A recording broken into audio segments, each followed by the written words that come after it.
Second world war जब समाप्त हुआ था, दूसरा विश्व युद्ध जब 1945 ईस्वी में समाप्त हुआ था, तो अखिल विश्व स्तर पर एक ऐसी संस्था के बनाए जाने की आवश्यकता थी जो ऐसे किसी भी संभावित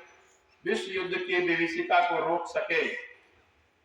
उसी वर्ष 1945 में ही 24 अक्टूबर को संयुक्त राष्ट्र संघ की स्थापना होती है, जो विश्व भर के देशों को पारस्परिक संबंधों में मित्रवत जोड़ने की चेष्टा करने के लिए थी। संयुक्त राष्ट्र संघ में ही उसी वर्ष एक ऐसा प्रस्ताव लाया गया था, जनरल असेंबली में, महासभा में, संयुक्त राष्ट्र की महासभा में 1945 ईस्वी में ही एक ऐसा प्रस्ताव, एक ऐसा मसौदा लाया गया था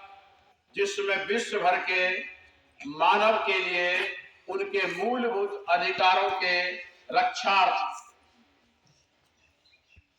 बहुत सारे बिंदु दिए हुए रहे, जिसमें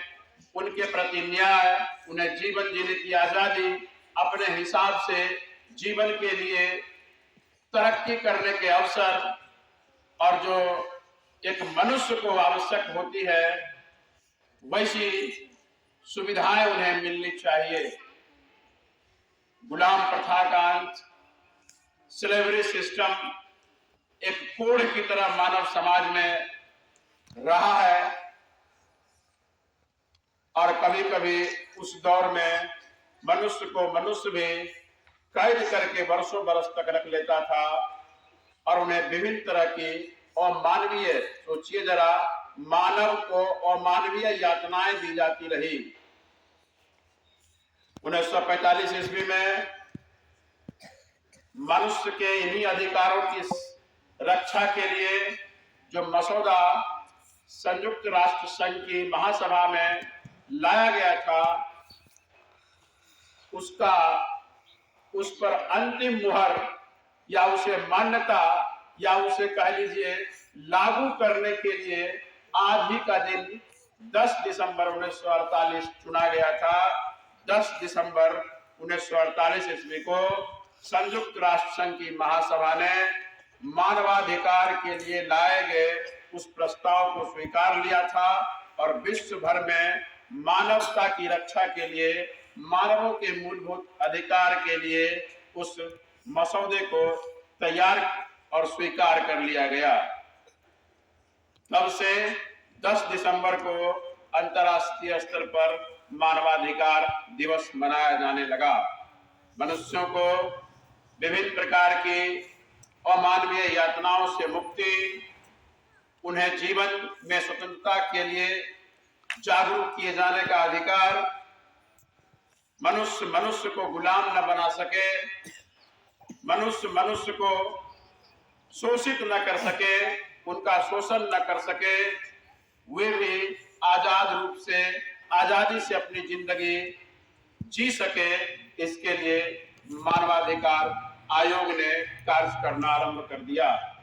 भारत में भी 12 अक्टूबर 1993 ईस्वी को मानवाधिकार आयोग का गठन हुआ और तब से भारत में भी विभिन्न प्रकार के कार्यक्रम चलाते हुए भारत सरकार ने इसे मानवों के हितार्थ, मनुष्य मनुष्य के हित की रक्षा के लिए, उनके मूलभूत अधिकारों की रक्षा सुरक्षा के लिए कार्यक्रम चलाए और आज भी वह आयोग भारत में संचालित है और राष्ट्रीय मानवाधिकार के जरिए मानव में ही नहीं, पुरुषों और महिलाओं के बीच के विभेद को भी दूर करते हुए महिलाओं को भी पुरुषों के बराबर का दर्जा दिया गया है। तो आज महान दिन है विश्व भर के लिए, समूचे विश्व के लिए, दुनिया के लोगों के लिए, जब आज ही के दिन 1948 ईस्वी में मानवाधिकार के मसौदे को संयुक्त राष्ट्र संघ की महासभा ने स्वीकार कर लिया था। तो आज विश्व भर के लोगों को मानवाधिकार आयोग की शुभकामनाएं भी देता हूं, बधाई भी देता हूं और उन्हें अपने व्यक्तिगत अधिकारों को जागरूक करने के लिए प्रेरित भी करता हूं। मैं बताता हूं कि आज मानवाधिकार आयोग के द्वारा प्रेषित सभी संदेश आपको यह बात मोटिवेटेड करने के लिए बताते हैं कि आप मनुष्य हैं, आप मानव हैं, आपका कोई शोषण नहीं कर सकता है, आपके अधिकारों को कोई छीन नहीं सकता है। भारतीय संविधान में भी विभिन्न प्रावधानों के तहत मानवों के, आपके, हमारे अधिकारों की रक्षा और सुरक्षा के बिंदु प्रावधान दिए हुए हैं। जरूरत है हमें अपने अपने अधिकारों को जानने की। हम सभी जागरूक बने, अपने अधिकारों को जाने और मानवाधिकार आयोग पर कहीं भी किसी भी प्रकार के, किसी भी मानव का कहीं भी शोषण हो रहा हो और मानवीय यातनाओं के दौर से वे गुजर रहे हो, तो उन्हें बचाए जाने के लिए सभी अपने अपने स्तर से काम करें। इसके लिए हम थाने में जाकर के रिपोर्ट दर्ज करा सकते हैं, या हम विभिन्न स्तरों पर न्यायालय में अपने लिए हित की रक्षा के लिए हम न्यायालय में मुकदमे दायर कर सकते हैं, या सीधे एक पत्र राष्ट्रीय मानवाधिकार को लिख सकते हैं, जहां से